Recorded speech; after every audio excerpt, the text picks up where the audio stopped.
పార్టీలో జరుగుతున్న పరిణామాలను అందరూ గమనిస్తున్నారు. ఇలా కార్యకర్తలు ముఖ్యంగా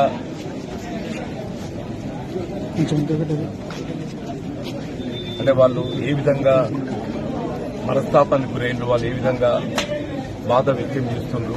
కార్యకర్తలు ఏదైతుందో ఈ రెండు ఎన్నికల్లో కూడా ఆశించిన ఫలితం పొందలేని పరిస్థితులు కొంత అదంతా బాధతో ఉన్నటువంటి పరిస్థితులు.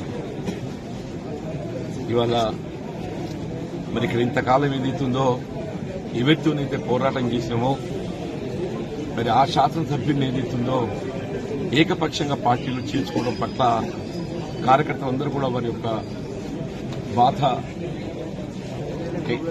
వాస్తవంగా పార్టీ బలోపేతం అనేది ప్రధానమని చెప్పండి. అటువంటి పార్టీ బలోపేతం కొరకు అగ్రనిచులు కృషి చేసి 4 దశాబ్దాలుగా ఈ ప్రాంతం పార్టీ పటిష్టానికి పనిచేస్తుంది, ప్రజలకు అందుబాటులో ఉండి సమస్యల పరిష్కారానికి తోడ్పడుతున్న పరిస్థితుల్లో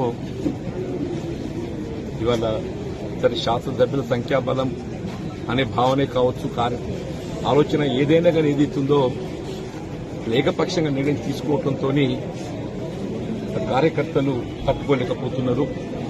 వారి యొక్క మరి ఆలోచన సూచనలు దానికి అనుగుణంగా భవిష్యత్తు కార్యక్రమాన్ని నిర్ణయం తీసుకొని జరుగుతుంది. మరి భవిష్యత్తు కాలం నిర్ణయిస్తుంది. భవిష్యత్తు నిర్ణయం ఏదైతుందో కాలం నిర్ణయిస్తుంది, దానికి అనుగుణంగా ముందు పడుతుంది. అంటే ఇప్పుడు శ్రీధరబాబుతో మీరు మాట్లాడారు కదా, మీరు అంటే ఆయన సమ్మతించారా? విభజన సంతృప్తి అనేది కాదు, జరిగిన పరిణామాలపై ఏదైతుందో చర్చించడం జరిగింది. జరిగిన పరిణామాలపై చర్చించడం జరిగింది.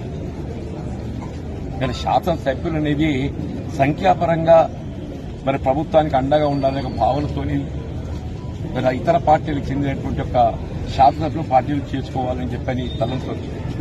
కానీ ఆ చేరిక అనేది ఆ ప్రాంత కార్యకర్తల యొక్క మనోభావాలను కూడా గౌరవించాల్సినటువంటి బాధ్యత పార్టీపై ఉంటుందని చెప్పని నేను భావిస్తాను. చెప్పండి, దశాబ్ద కాలం తెలంగాణ రాష్ట్రం ఏర్పడినప్పటి నుండి కూడా మరి ఈ ప్రాంతంలో కాంగ్రెస్ పార్టీ బలోపేతం కొరకు కృషి చేసినటువంటి కార్యకర్తల మనోభావాలకు భిన్నంగా కేవలం శాసనసభలు సంఖ్యాబలం అనే యొక్క భావంతో చేసుకోవడంతో వీళ్ళ కార్యకర్తలు అభిమానులు